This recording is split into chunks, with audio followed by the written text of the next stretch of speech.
and white. The textures I used were smooth, bumpy, and knobby. This is my bulletin board, and I use wood and string.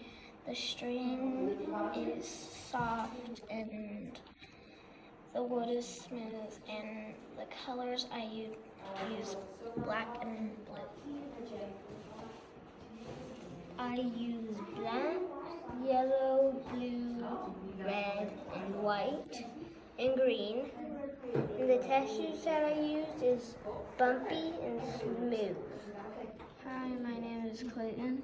I did like little seashells things, wood things, and then I put them all pointing at my initials, CTM, which stands for Clayton Mark Turner. I used the textures bumpy, smooth, and the colors yellow, purple, and white.